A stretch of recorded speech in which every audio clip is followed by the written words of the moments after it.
Doctor Sreevarma ஆயுள் தரும் ஆயுர்வேதா அறுவை சிகிச்சையில்லா குணம் ஆயுள் கால நிவாரணம். Branch express courier private limited domestic international cargo உங்கள் இல்லம் தேடி வந்து கொரியர் புக்கிங் டெலிவரி செய்து தரப்படும். உலகெங்கிலும் உழைப்பாளர் தினம் இன்று கொண்டாடப்படுகிறது. தொழிலாளர்களின் பெரும் போராட்டத்தின் விளைவாகவும் உழைப்பாளர்களின் தியாகத்தாலும் 8 மணி நேர வேலை என்பது உறுதி செய்யப்பட்டது. இதனை கொண்டாடும் வகையில் ஆண்டுதோறும் மே மாதம் 1ஆம் தேதி தொழிலாளர் தினம் அனுசரிக்கப்பட்டு அன்றைய தினம் பொது விடுமுறை அளிக்கப்படுகிறது. அந்த வகையில் இன்று மே தினம் கொண்டாடப்படுகிறது. இதை ஒட்டி பல்வேறு நிகழ்ச்சிகள் நடைபெற்று வருகின்றன. தொழிற்சங்கங்கள், அரசியல் கட்சிகள், அமைப்புகள் மே தினத்தை கொண்டாடி கொடியேற்றி இனிப்புகளை வழங்கி வாழ்த்து தெரிவித்து வருகின்றன. தமிழகத்தில் மே தினத்தன்று ஊதியத்துடன் விடுமுறையை முன்னாள் முதலமைச்சர் கருணாநிதி நடைமுறைக்கு கொண்டு வந்தார்.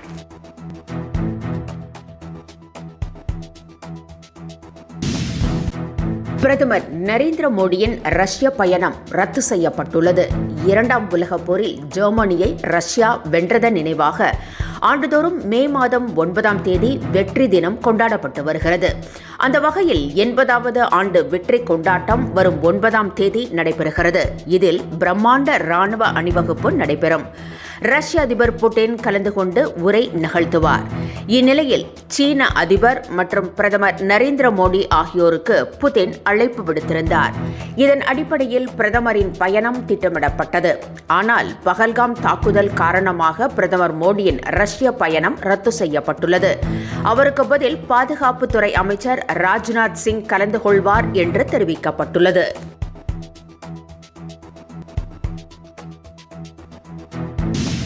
கத்தோலிக்க மத தலைவராக இருந்தாலும் போப் பிரான்சிஸ் அனைவரும் மதிக்கத்தக்க மனிதராக திகழ்ந்தார் என முதலமைச்சர் மு.க.ஸ்டாலின் புகழாரம் சூட்டியுள்ளார்.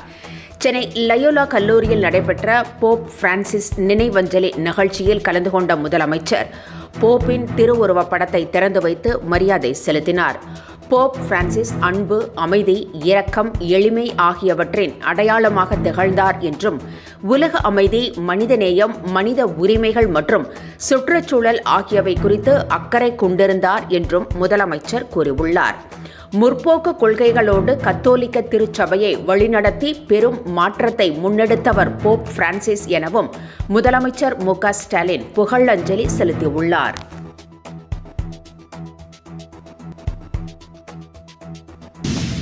சாதிவாரி கணக்கெடுப்பு திமுக அரசின் கடுமையான உழைப்பால் கிடைத்த வெற்றி என முதலமைச்சர் மு.க.ஸ்டாலின் பெருமிதம் தெரிவித்துள்ளார். சாதிவாரி கணக்கெடுப்பிற்கு மத்திய பாஜக அரசு எதிர்ப்பு தெரிவித்து வந்த நிலையில் நேற்று பிரதமர் தலைமையில் நடைபெற்ற மத்திய அமைச்சரவை கூட்டத்தில் நாடு தழுவிய சாதிவாரி கணக்கெடுப்புக்கு ஒப்புதல் அளிக்கப்பட்டது. இது குறித்து தனது எக்ஸ் தளத்தில் பதிவிட்டுள்ள முதலமைச்சர், மிகவும் அவசியமான சாதிவாரி கணக்கெடுப்பை எடுக்க மறுத்து தாமதப்படுத்தி வந்த மத்திய அரசு அனைத்து முயற்சிகளிலும் தோல்வி அடைந்ததாக குறிப்பிட்டுள்ளார். இறுதியாக மக்கள் தொகை கணக்கெடுப்புடன் சேர்த்து சாதிவாரி கணக்கெடுப்பு எடுக்கப்படும் என தெரிவித்திருப்பதையும் முதலமைச்சர் குறிப்பிட்டுள்ளார். ஆனாலும் எப்பொழுது நடத்துவீர்கள், எப்போது முடிப்பீர்கள் உட்பட முக்கிய கேள்விகளுக்கு பதிலளிக்கவில்லை என்றும் தெரிவித்திருக்கிறார். பீகார் தேர்தலில் சமூக நீதி பிரச்சினை முன்னெடுக்கப்படும் நிலையில் அரசியல் காரணத்திற்காக இந்த அறிவிப்பை மத்திய அரசு அறிவித்துள்ளதாகவும் முதலமைச்சர் விமர்சித்திருக்கிறார். ஒவ்வொரு முறை பிரதமரை தான் சந்திக்கும் போதும் கடிதம் எழுதும் போதும் இது குறித்து வலியுறுத்தியதாகவும் சட்டப்பூர்வமான சாதிவாரி கணக்கெடுப்பை மத்திய அரசு மட்டுமே நடத்த முடியும் என்ற நமது நிலைப்பாடு இதன் மூலம் உறுதி செய்யப்பட்டிருக்கிறது என்றும் முதலமைச்சர் தனது எக்ஸ் தளத்தில் பதிவிட்டிருக்கிறார்.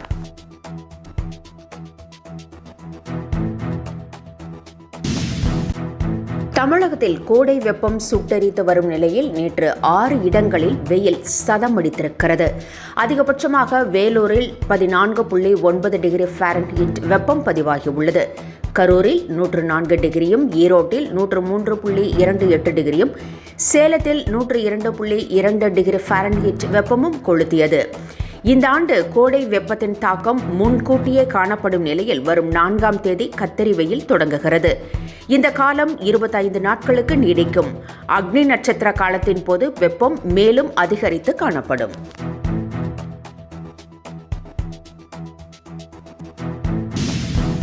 மகளிர் உரிமை தொகை திட்டத்தின் கீழ் புதிய விண்ணப்பதாரர்கள் மக்களுடன் முதல்வர் முகாமில் விண்ணப்பிக்கலாம் என அமைச்சர் கீதா ஜீவன் தெரிவித்திருக்கிறார். மகளிர் உரிமை தொகை திட்டத்தின் கீழ் 1,34,00,000 பெண்கள் மாதந்தோறும் 1000 ரூபாய் பெறுகின்றனர். இதில் விடுபட்டவர்களுக்கும் புதிய ரேஷன் கார்டு பெற்றவர்களுக்கும் இந்த தொகை கிடைக்க தமிழக அரசு ஏற்பாடு செய்திருக்கிறது. இதற்காக ஜூன் மாதம் 4ஆம் தேதி மக்களுடன் முதல்வர் முகாமில் விடுபட்டவர்கள் முறையான ஆவணங்களுடன் விண்ணப்பிக்கலாம் என்றும் தகுதியின் அடிப்படையில் மகளிர் உரிமை தொகை விரைவில் வழங்கப்படும் என்றும் தூத்துக்குடியில் செய்தியாளர்களை சந்தித்த அமைச்சர் கீதா ஜீவன் தெரிவித்திருக்கிறார்.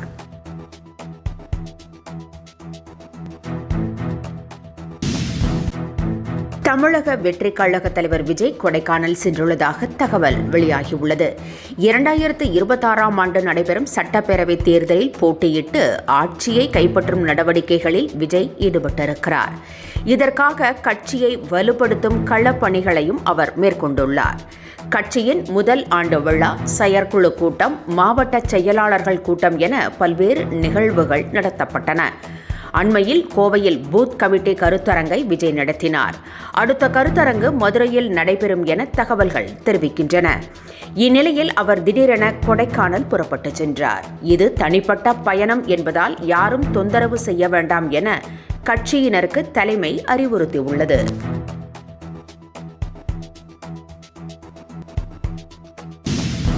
தமிழகத்தில் திமுக அல்லது அதிமுக என்று 2 அணிகளுக்கு இடையேதான் போட்டி என திருமாவளவன் உறுதிபட தெரிவித்திருக்கிறார். தமிழகத்தில் இந்த ஆண்டு திமுக அதிமுக அல்லாமல் தமிழக வெற்றிக் கழகம், நாம் தமிழர் கட்சி என பன்முனை போட்டி உருவாகும் நிலை ஏற்பட்டுள்ளது.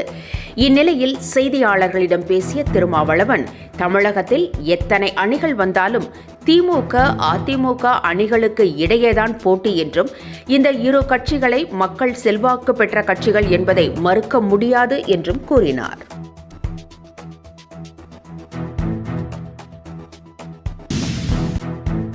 சீமானுக்கு மிரட்டல் விடுக்கப்பட்டதாக அக்கட்சி சார்பில் சென்னை காவல் ஆணையர் அலுவலகத்தில் புகார் தெரிவிக்கப்பட்டுள்ளது. சீமான் அண்மை காலமாக பெரியார் உள்ளிட்ட தலைவர்களை கடுமையாக பேசி வருவதாக புகார் எழுந்திருக்கிறது. இது தொடர்பாக வழக்குகளும் பதியப்பட்டுள்ளன. இந்நிலையில் சீமான் அப்புறப்படுத்தப்பட்டு நாம் தமிழர் தலைமை ஒருங்கிணைப்பாளர் பதவிக்கு போட்டி ஏற்படும் என தேனியைச் சேர்ந்த சந்தோஷம் என்பவர் இன்ஸ்டாகிராமில் பதிவிட்டுள்ளதாக கூறப்படுகிறது. இது தொடர்பாக இடும்பாவனம் கார்த்திக் உள்ளிட்ட நாம் தமிழர் கட்சியினர் சென்னை காவல் ஆணையர் அலுவலகத்தில் புகார் அளித்துள்ளனர். தெலுங்கர்கள் குறித்து அண்மையில் சீமான் அவதூறாக பேசியதாக புகார் எழுந்தது. இது தொடர்பாக சீமானுக்கு எதிராக போராட்டமும் நடைபெற்றது.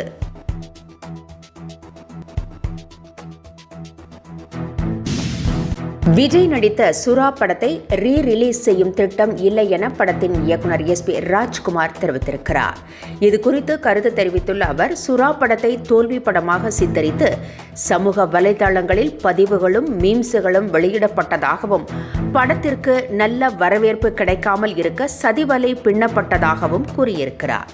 இது விஜய்க்கும் தெரியும் என வேதனையுடன் தெரிவித்த SP ராஜ்குமார், சூரா படத்தை ரீ-ரிலீஸ் செய்யும் எண்ணம் இல்லை என்று குறிப்பிட்டார். சூரா படம் ரிலீஸ் செய்யப்பட்டு 15 ஆண்டுகள் ஆகிறது.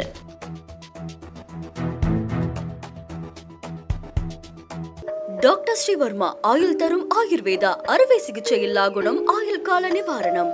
Branch express courier private limited, domestic international cargo. உங்கள் இல்லம் தேடி வந்து கொரியர் புக்கிங் டெலிவரி செய்து தரப்படும். என்றும் உங்களுடன் மை இந்தியா. முக்கிய செய்திகளை உடனுக்குடன் தெரிந்து கொள்ள சப்ஸ்கிரைப் பண்ணுங்க, பெல் பட்டனை பிரஸ் பண்ணுங்க. என்றும் உங்களுடன் மை இந்தியா.